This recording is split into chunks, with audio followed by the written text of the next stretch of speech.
Hello मित्रांनो, स्वागत आहे तुमचं मराठी ॲस्पायरंट या यूट्यूब चॅनलवर। मित्रांनो, आजच्या व्हिडिओमध्ये झेडपी भरती 2023साठी आपण काय बघणार आहोत तर मराठीचे टॉपिक्स का IBPSनं महाराष्ट्रामध्ये ज्या प्रिव्हियस एक्झाम घेतल्या, प्रिव्हियस इयरमध्ये ज्या एक्झाम घेतल्या त्यामध्ये कोणकोणत्या घटकावर प्रश्न विचारला होता, कोणकोणत्या टॉपिक्सवर प्रश्न विचारले होते, त्यानुसार मी एक टॉपिक काढले आहे, 15-20 टॉपिक्स काढले मराठीवर। ते टॉपिक्स तुमच्यासोबत मी शेअर करत आहोत, ठीक आहे का।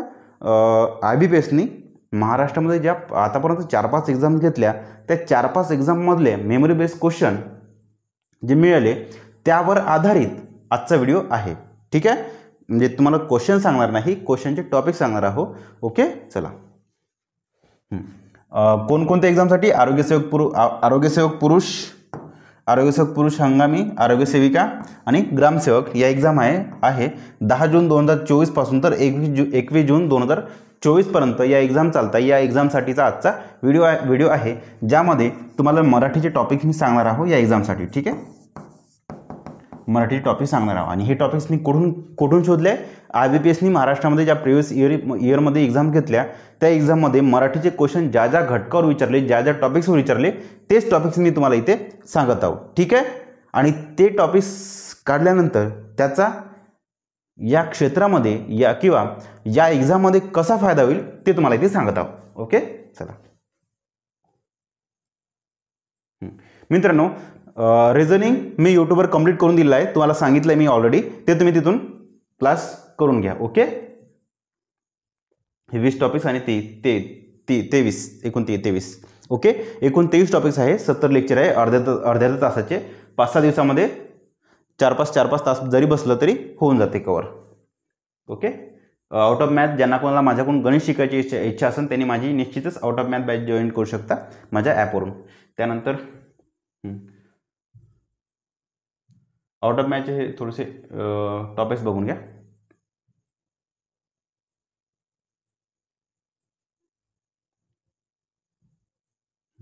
आतापर्यंत माझे हे 3 रिझल्ट आले, चेकआउट करून घ्या।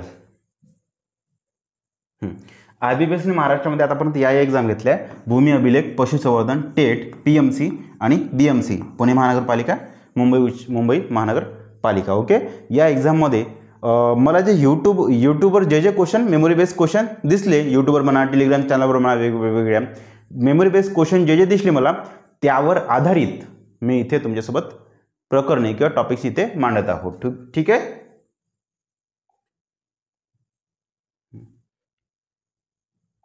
जिल्हा परिषद भरती 2023 एक्झाम होणार आहे 11 जून to 21 जून 2024, ठीक आहे।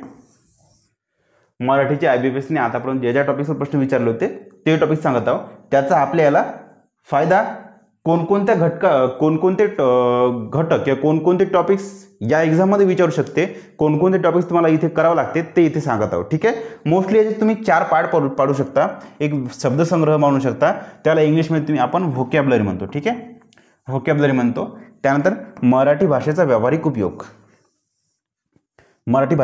उपयोग, इनडायरेक्टली इथे तुम्हाला काय शोधावं लागते तर मराठी भाषेमधील शब्दांच्या चुका, वाक्यामधील चुका, ओके। एरर्स तुम्ही म्हणू शकता, फिल इन द ब्लँक्स पण यामध्ये येते। इनडायरेक्टली तुम्ही व्याकरणाचा पार्ट तुम्ही म्हणू शकता, परंतु व्याकरणापासून खूप थोडंसं वेगळं आहे, ओके, थोडंसं वेगळं आहे म्हणून त्याला एक सेपरेट ठेवलं, एक व्यावहारिक उपयोग म्हणू शकता त्याला, ओके।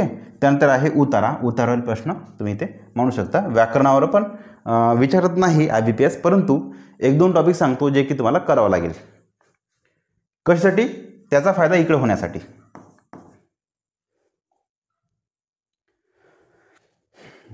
शब्दसंग्रहमध्ये तुम्हाला नेमकं काय करावं लागतं मराठीमध्ये ते सांगतो।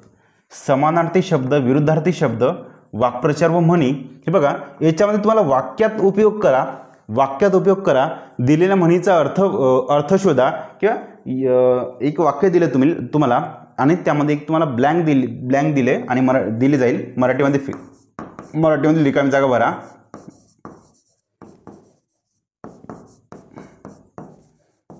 आता या ठिकाणी तुम्हाला एकतर वाक्प्रचार येईल, म्हणी येईल, किंवा मग एखादी शब्द राहील रिकाम जागे भरामध्ये, ओके। नंतर शब्दसमूहाबद्दल एक शब्द, त्यानंतर समूहदर्शक शब्द. आता बघा हे दोन्ही पण एकमेकाला और आहे बरं. शब्दसमूहाबद्दल एक शब्द म्हणजे काय तर तुमचे इंग्लिशमधलं वन वर्ड सबस्टिट्यूट आणि त्याच्या एकदम उलट. ठीक आहे. ह्याचा अर्थ होते अनेक शब्द आहे, त्या अनेक शब्दांचा मिळून तुम्हाला एक शब्द लिहायचा. ठीक आहे, एक शब्द लिहा. इथं समूहदर्शक शब्द म्हणजे काय, प्रश्नामध्ये एक शब्द दिलेला राहील आणि त्याच्याविषयी तुम्हाला अनेक शब्दाचं वाक्य तुम्हाला इथे शोधायचं आहे. ठीक आहे, एकमेकाच्या अपोजिट आहे. ओके. हे होतं चौथं इंग्लिशमधलं वन वर्ड सबस्टिट्यूट आणि हे त्याच्या एकदम उलट्या. हे अनेक शब्दांबद्दल एक शब्द आणि एका शब्दाबद्दल अनेक शब्द तुम्ही म्हणू शकता याला. ठीक आहे, याला काय म्हणू शकता, एका शब्दाबद्दल अनेक शब्द तुम्ही म्हणू शकता. ओके, ठीक आहे. नंतर एकाच शब्दाचे भिन्न अर्थ. त्यानंतर अलंकारिक शब्द, मग आहे जोड शब्द. हे हल्ली ट्रेंड झाला. ठीक आहे, आपल्या टेटमध्ये आला वाटतं बहुतेक हा क्वेश्चन. ठीक आहे, मला आठवत नाही पण टेटमध्ये विचारलं टीचर. नंतर इतर संभाव्य सांगतो तुम्हाला. इतर संभाव्य बघा, हे वरचे आहे ना 7-8 तुम्ही कन्फर्म करा. ओके, हे 7-8 वर जास्त फोकस करा. इतर सांगतो कोणकोणते, घर व प्राणी किंवा पक्षी, पक्ष्यांचे आवाज आणि पक्षी किंवा प्राणी. त्यानंतर पक्ष्यांचे बाळ आणि प्राणी किंवा पक्षी, प्राणी पक्षींचे स्त्रीलिंग पुल्लिंग. त्यानंतर प्राणी पक्ष्यांचे एकवचन आणि अनेकवचन. ठीक आहे, काय प्राणी पक्ष्यांचे एकवचन अनेकवचन, स्त्रीलिंग पुल्लिंग, प्राणी पक्ष्यांच्या पिलांना काय म्हणतात, घरट्याला काय म्हणतात आणि त्यांच्या आवाजाला काय म्हणतात. ठीक आहे. नेक्स्ट आणि एक आणखी तुम्ही एक शिका, प्राणी पक्ष्यांचे झुंडी राहते ना, प्राणी पक्ष्यांचे ग्रुप म्हणू शकता. ग्रुपला काय म्हणतात, प्राणी पक्ष्यांच्या ग्रुपला काय म्हणतात. ओके, इत्यादी गोष्टी तुम्ही शिका. त्यानंतर भाषेचा व्यावहारिक उपयोग, याच्यामध्ये काय तर विरामचिन्हाच्या चुका. इनडायरेक्टली हे आहे तुमचं ग्रामरचा पार्ट आहे. वाक्य रचनेनुसार चुका. ठीक आहे, आणि शुद्ध लेखनानुसार चुका. तुम्ही याला मी एकच जवळपास एक चॅप्टर म्हणू शकतो का, तुम्ही म्हणा हो सर, पण मी 3 का लिहिले, कारण की या क्वेश्चनचा या घटकांचा आवाका थोडा मोठा आहे, त्यामुळे याला सेपरेट करून शिकणं चांगलं आहे. योग्य शब्दाचा वापर करून वाक्य पूर्ण करा. ठीक आहे, याला तुम्ही असं म्हणू शकता का, ग्रामर प्लस व्होकॅब. दिलेली वाक्य योग्य क्रमाने लिहा. सेम टॉपिक सेम तुम्ही याला इंग्लिशमधला पॅराजंबल म्हणू शकता का, सिक्वेन्स ऑफ सेंटेन्स म्हणू शकता. ओके, चला, दिलेली वाक्य योग्य क्रमाने लिहा. सोबतच मित्रांनो, आताच मी बॉम्बे हायकोर्टसाठी पेपर तुम्हाला सॉल्व करून दिला.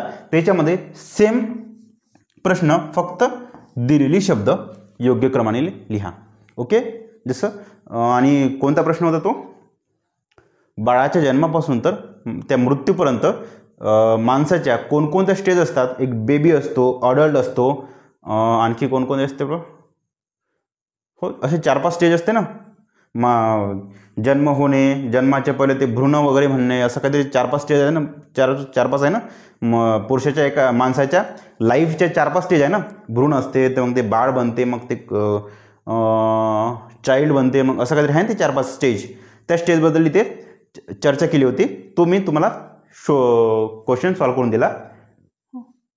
वाटलेच ते 5 शब्दांपैकी 2-3 शब्दांचे अर्थ जरी माहीत असले तरी ते सॉल्व करणं होते. आणि इथं पण तसंच आहे. ठीक आहे, सर्वोत्कृष्ट विकल्प निवडून वाक्य पूर्ण करा. ठीक आहे, योग्य पर्याय निवडून वाक्य पूर्ण करा, त्याचा अर्थ होतो. सुसंगत वाक्याचा परिच्छेद तयार करा.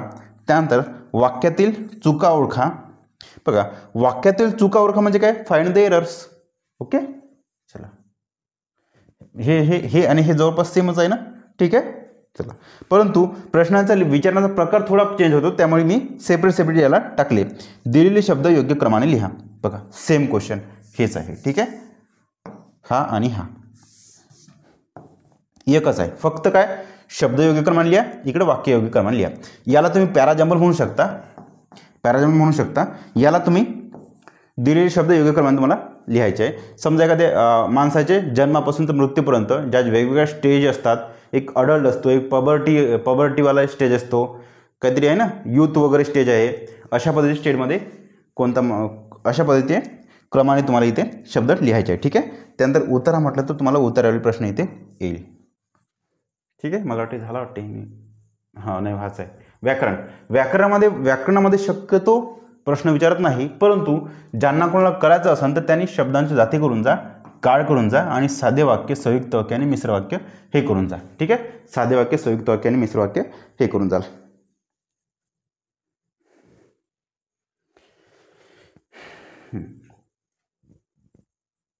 आणि विरामचिन्हे जे विरामचिन्हे करा एक चॅप्टर ज्याचा की तुम्हाला इथे वापर होईल. ठीक आहे.